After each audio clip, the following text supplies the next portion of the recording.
Hiccups. What's the deal with those annoying little surprises? Hiccups happen when your diaphragm, that's the muscle under your lungs, gets all twitchy.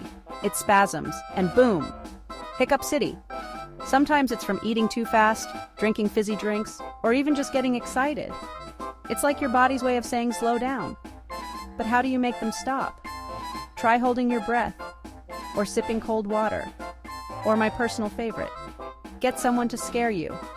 But if your hiccups last more than 48 hours, yep, that's a thing. Go see a doctor. So next time you hiccup, remember, it's just your body being quirky. Now go impress your friends with your new hiccup knowledge.